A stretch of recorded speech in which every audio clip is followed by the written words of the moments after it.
Okay guys, it's time for something new and exciting on the channel here. I got a new toy. This is my new 300 Blackout upper that I just built. It's 8.5 inch Rainier Ultra Match. Yeah, it's 8.5 inches and with a 1 1/8 twist. I kind of went Rainier on the inside and then BCM for so the upper and the rail are BCM and a BCM charging handle, but the whole bolt carrier group and the barrel and gas block are Rainier. And I went with a Silencer Co. flash hider because I have got an Omega coming at some point in my life. So I'm going to have a suppressor. I've got an SBR lower. Paperwork already started on that, but you know it's going to be a long time before I see either one of those yet. So for the time being, we're going to be putting this guy on a pistol lower so that we can start working up loads and getting the kinks worked out, so that once we've got our suppressor, it'll be ready to rock. We'll already know our bullets are flying straight. We'll have subsonic loads worked up and all that crap. I have spent the last couple weeks stopping by all of my powder sources, and luckily had a couple business trips that took me to other towns, so I was able to hit most of my spots, and I was able to get several of the powders that are used a lot in 300 Blackout. H110, Winchester 296 are the same stuff. So got some of that. IMR 4227 is really popular, and Hodgson Low Gun.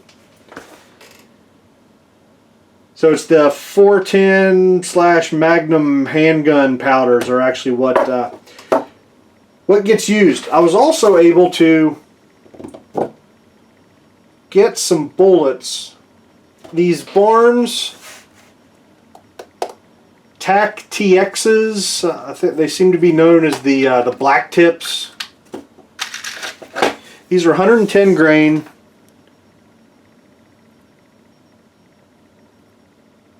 Hunting bullets, basically. This is what people seem to be recommending to hunt with, and I think this is going to be one of the first things we work up.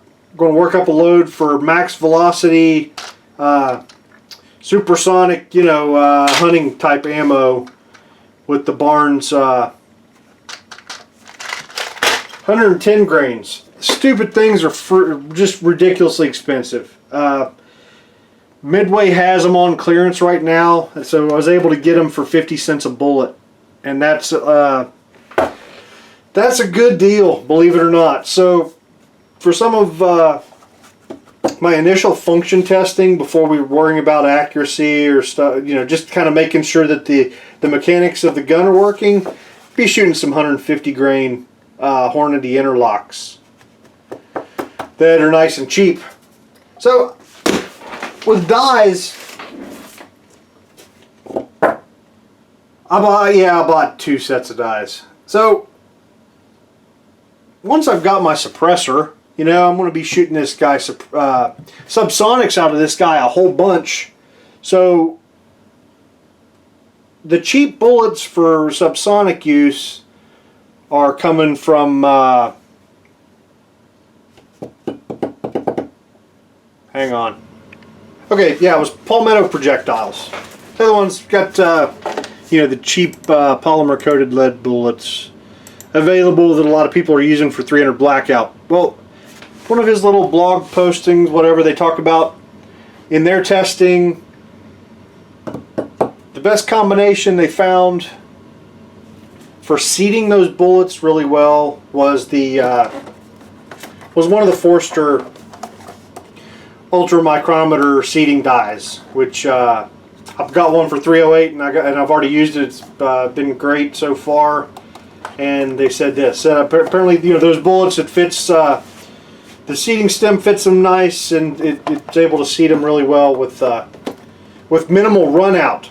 So, and they also, I thought, if I'm getting a Forster seating die, I might as well go ahead and get a Forster folding sizing die as well, just for the hell of it. So there, I've got that. Well, he also recommends the Lee factory crimp die, which, if you watch my channel, I love them.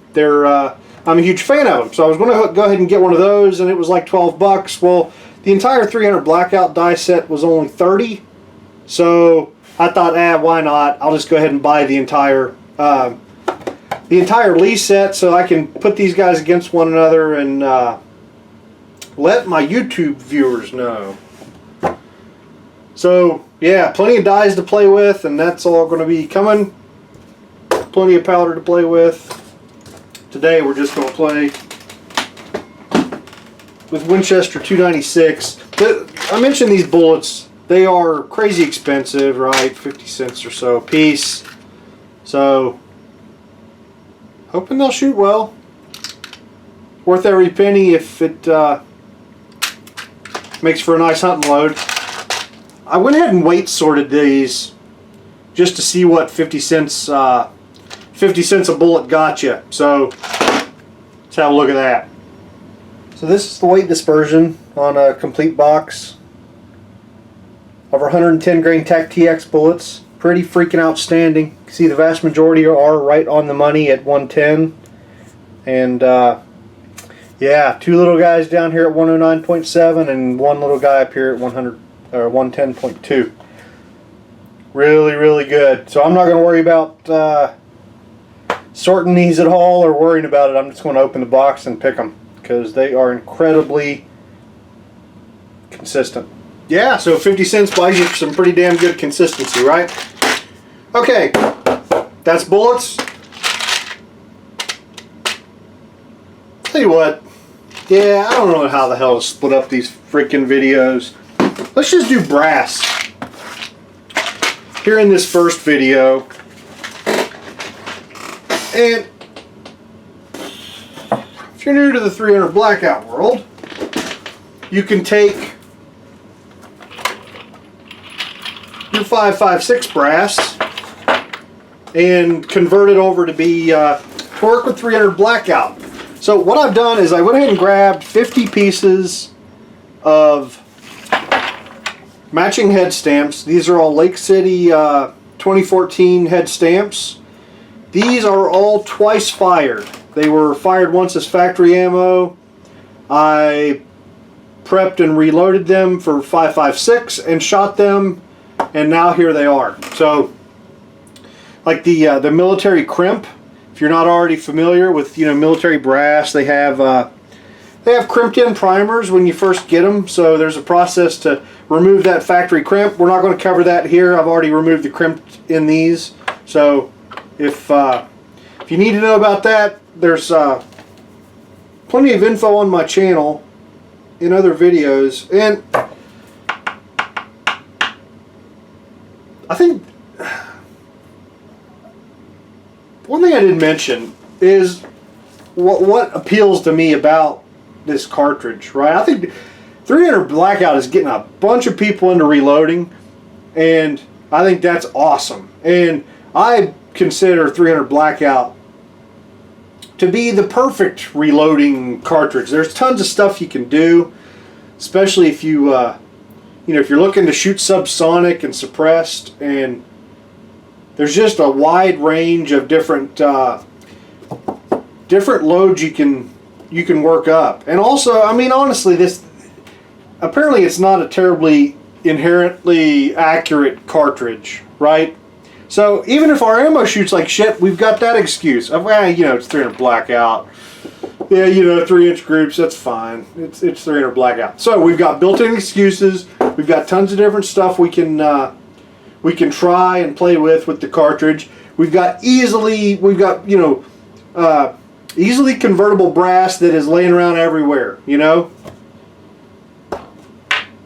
you can't move without stepping on 556 brass somewhere. So we've already got a ton of brass.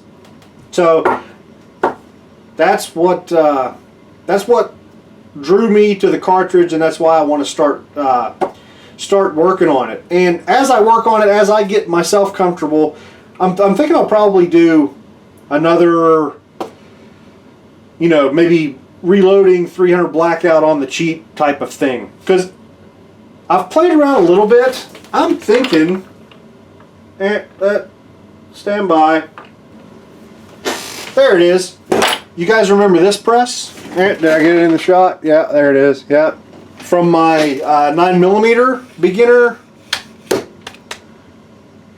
I think this thing might just be powerful enough, and you know, to reform brass and all that stuff. So I'm hoping maybe, yeah, we'll be able to do a 300 Blackout on the cheap sort of series in the coming months. You know, it'll be a little while,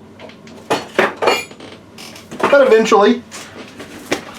How the hell did I get off on that? We've got our brass. So what I'm looking to do, I want 50 pieces of test brass. I'm on this first 50 pieces. We're going to reload them a bunch of times, and I'm hoping to maybe even get them to the point of where I start getting cases failing, to get an idea of how many firings I can get out of this stuff and whatnot. I've got like 70 pieces. I just want 50. So I've got plenty of extras we can play with as we move forward on this. And I did notice I've actually accidentally got a piece of federal brass in the mix as well. So it's all a bunch of Lake Cities in this one federal. When we get down to the chopping off part, maybe I'll just do this along with these, and we'll compare it as we go maybe, and see if anything weird happens with it. Step one. Well, I tumbled this today. It's all nice and clean. It's of course been decapped. The military crimps are already removed. These primer pockets, I uniformed them. So just very basic case prep is done. So our next step is going to be to chop these guys off, which we want to chop them just below the shoulder as the first step in our reforming process. So let me get my chop saw. So a lot of guys seem to be having luck with these cheap little Harbor Freight chop saws. I've had this one a long time, probably 10 years maybe. I don't know. It's been around a long time. And when I pulled it out, it had this blade on it, which is, you know, pretty gnarly blade, and it would not cut brass for shit. So I'm thinking this was not the original blade. Yeah, I'm pretty sure it wasn't. But so yeah, I've had to make some modifications here, and this is just straight up dangerous. So I actually grabbed the cutoff wheel off of my archery arrow cutting saw. So I have no shield, no anything, and yeah, this is just super dangerous. But hopefully if you buy a new cutoff saw, which all these guys out there are having luck with, then it'll have a blade that's more appropriate. Alright, here's the deal. So I've played around with this a little bit already. Guys have jigs and stuff, and to make this fast, I was playing around earlier. The little clamping thingy here seems to be working okay. And let me zoom in a bit. I just indexed a little too much. Let's try this again. That's better. So you can see like the rim, and then that part of the case and all that sort of crap. I kind of figured out about where it needs to be there, and that's what I'm going by. So I just slap it in there, figure that out, and look over here at, oops, wrong button, at this. That's where my saw's coming down. So we need every bit of the body of this case. You cut off nothing but the neck. First ones I did, you know, I backed off the neck there, maybe 100 thousandths or something, and they were too short. I ran them through the sizer and they came out too short. Let's chop this guy real quick.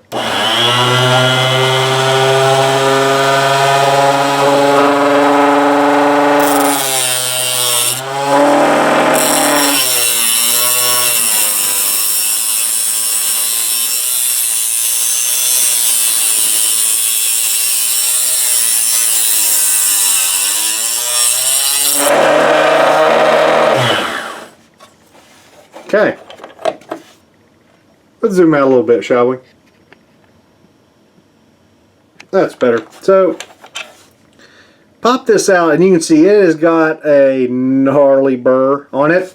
I just go ahead and get that tight. There we go. Just, you know, knock that off. There we go. And there we go. So now that dude is ready for the forming process, just like that.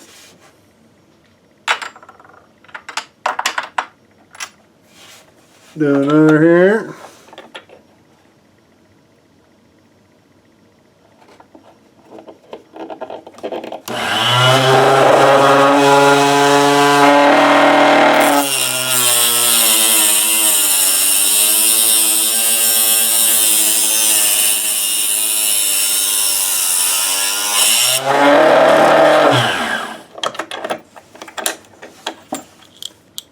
Hopefully the guys who are buying these new, this is a whole lot faster. Pretty sure it must be. I think I've just got a, you know, horribly inappropriate blade, and that's probably causing some problems.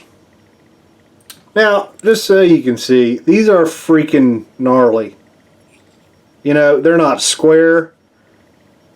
There's big goofy crap hanging off of them, you know, even though I kind of deburred them. You don't have to get them perfect, but just, you know, you could just cut these by hand with a Dremel, you know, if you had the steady hand and all that sort of crap. But something like this certainly help a lot, and a little bit of variation from case to case, absolutely no big deal. We're still going to be chopping off a decent amount once these are formed, and then we trim them. Alright, I'm going to go through these 70 that we've got here, and I'll see you guys after that. Okay, that wasn't so bad. But yeah, I completely and utterly destroyed the blade on that saw, but that's no big deal. These are, yeah, these came out well. So it's basically just the body of the case, and the neck is now gone. Let me give you a ballpark of what these are. Each one will be different. 1430, 1420, 1430, 1420.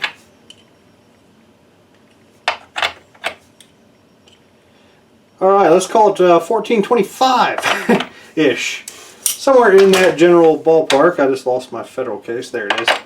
So, next up is to form these dudes. We just run them up into a 300 Blackout die and see what happens. So we need them nice and lubed for that.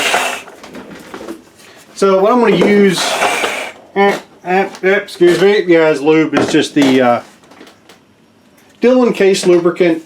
That way I can just spray it on. Hopefully I'll get some down inside the necks and just get them nicely coated. So I usually just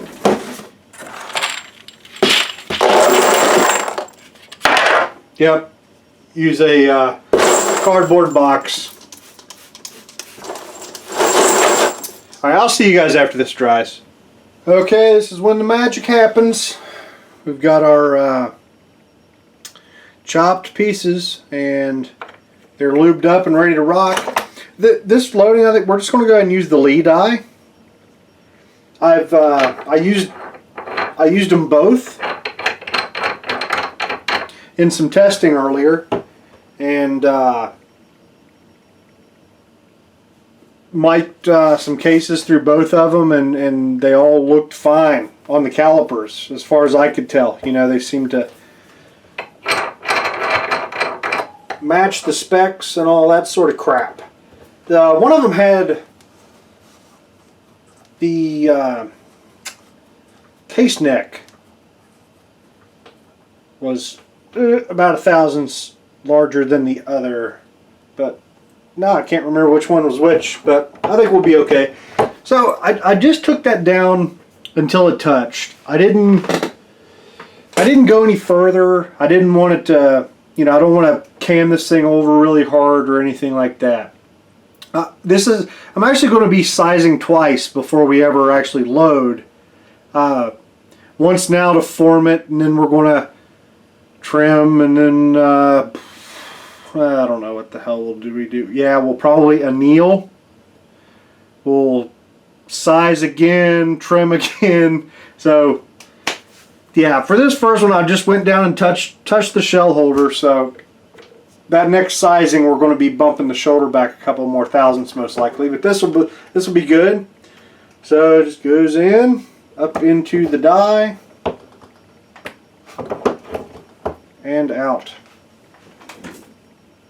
And we have a piece of 300 Blackout brass that's probably about 1.5 miles too long.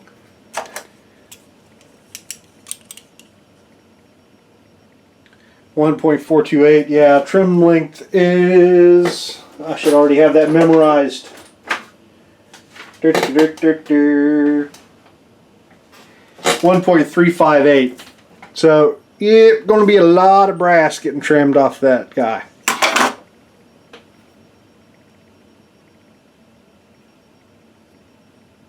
Oh, it's a thing of beauty.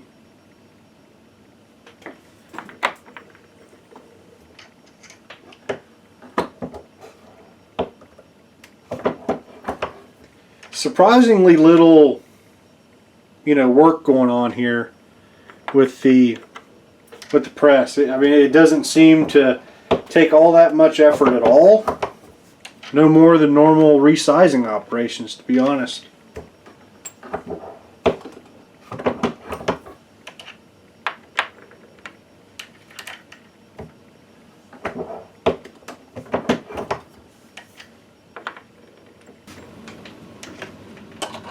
I just had to find out. This little press does it no problem.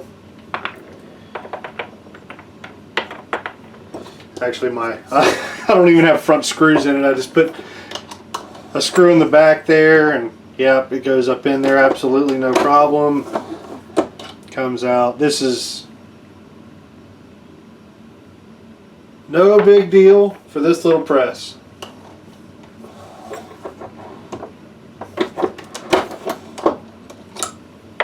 Alright, so our initial forming is done. Cases are looking sexy. They're just super duper long. I'm an idiot. I don't know why all this shit I bought, I didn't buy a case length gauge and shell holder to use the Lee cutter and lock stud, you know, stuff to trim. That would be perfect for this. It would be perfect. But I don't have the shit, so we're stuck with the old-fashioned way here. And I'll tell you what, I hate this more than anything in the world. So I'm going to nail this guy to the bench real quick and we'll get started. Alright, so I've got this guy set to cut a little bit long. Our actual trim to length from a manual is 1.358 inches. And I don't know if you can tell. Tell you what, let me move you over so you can. You can see how much of a gap there is there.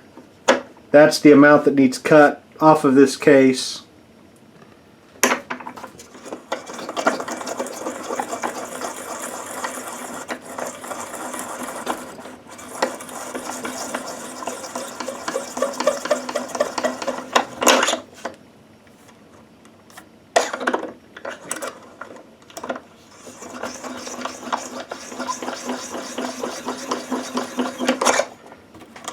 Okay, let's see how long this guy is.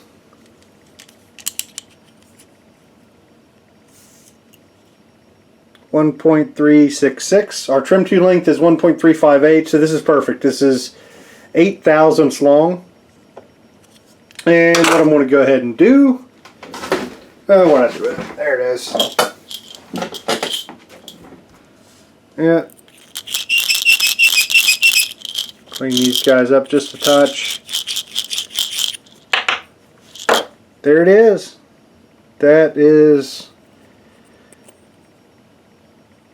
essentially a completed piece of 300 Blackout brass. So this is not my favorite part of the process here, but let me get to it. Get these guys trimmed, and then we'll move on to some annealing, which I've never done before. So you get to laugh at me, make an idiot of myself.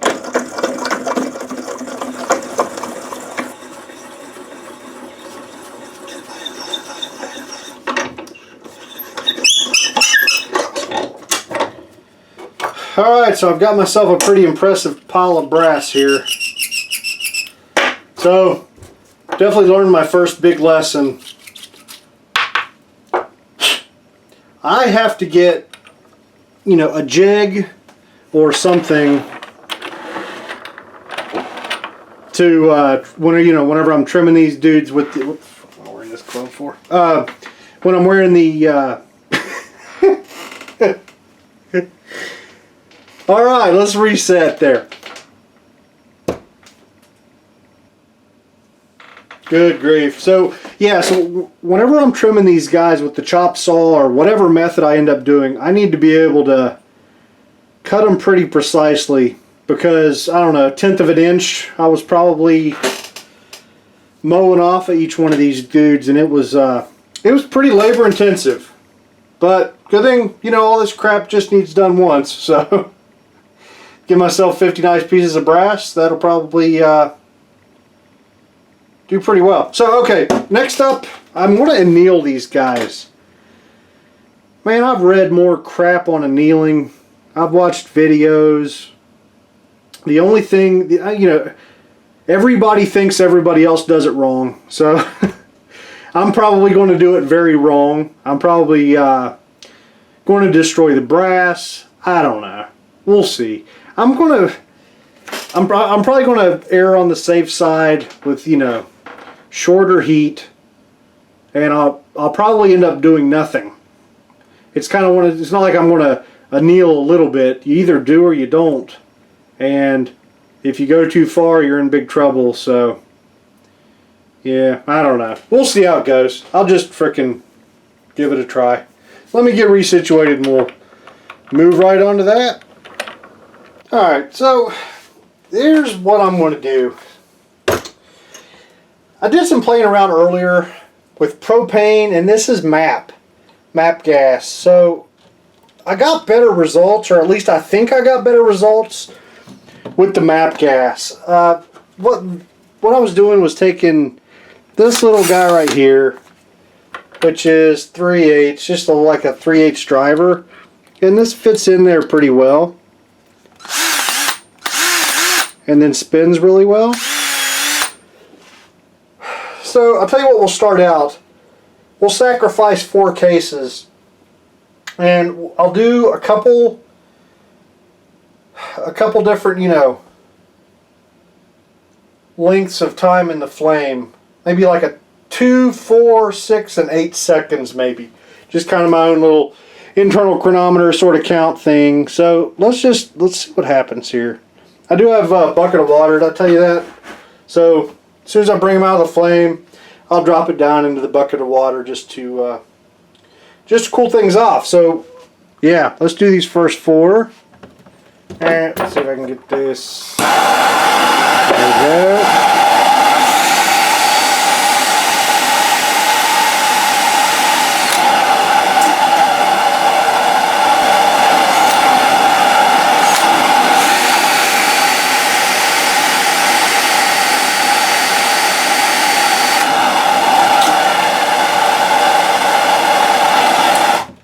Alright, that was definitely too much. If it didn't show up on camera, that actually started to glow. And it started to glow right at 4 seconds. So let's see. Let me try like about right at 3 seconds. Because 2 didn't seem to be quite enough, and 4 had turned it red, so we don't want that.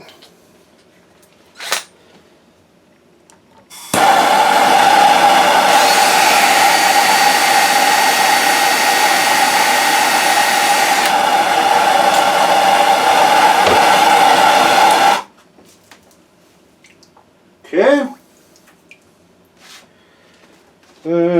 Get a paper towel, dry this off.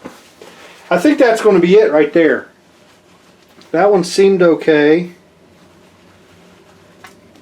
If you look at it, there's not a whole lot of... we'll get some better lighting here in a minute. Yeah, that doesn't seem to be enough now that I look. Alright, let's try one more here. One more test.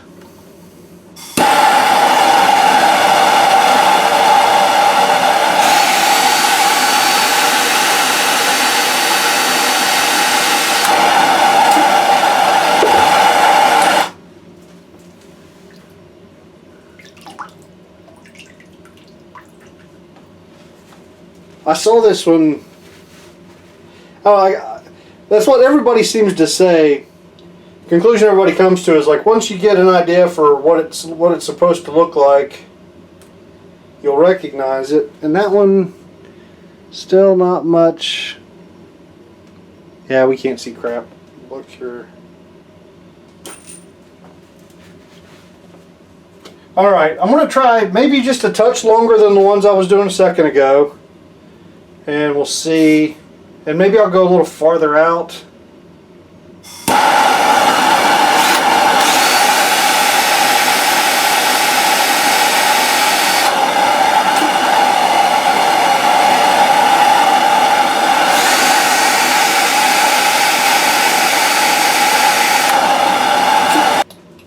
Alright, looking at those a little closer, none of them looked like they were good. So let's try it in the dark here.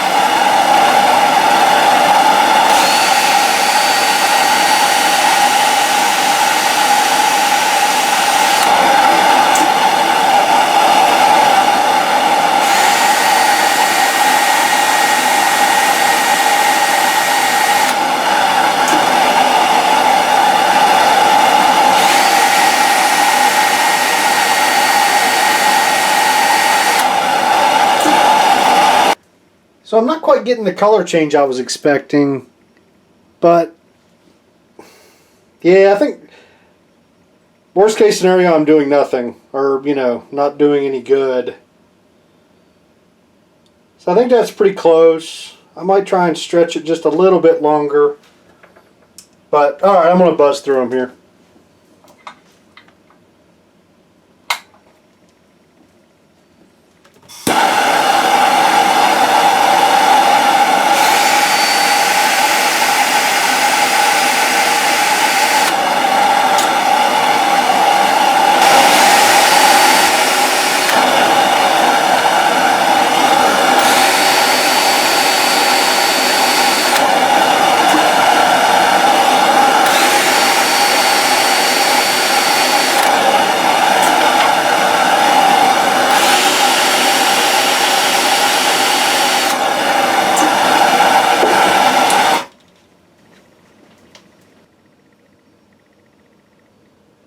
Okay, be honest. Do those look annealed to you?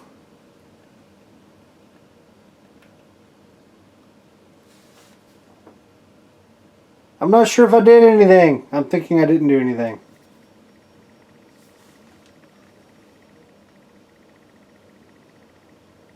And this one little guy that really seemed to get blackened around the case mouth. That was the FC head stamp that I had mixed in there with the Lake Cities. So the Lake Cities and this FC definitely gave different coloration. Yeah, I mean, I don't know. What the hell? I don't think I've done harm. Which is, you know, that's a good first step. So, I think I'm going to leave this video here. We'll end this one and pick up in episode 2. When we, well, I mean, basically, what I just did with these is what I would think normal brass prep, maybe. Like if I was just going to sit down and do a whole bunch of 300 blackout brass prep, this is probably the way I would leave them. And that way, pull them out of the bin and they're ready to be, you know, resized and trimmed and then loaded. So, yep, I think this is a good stopping point. These guys need to dry. So, all right, we'll see you next time.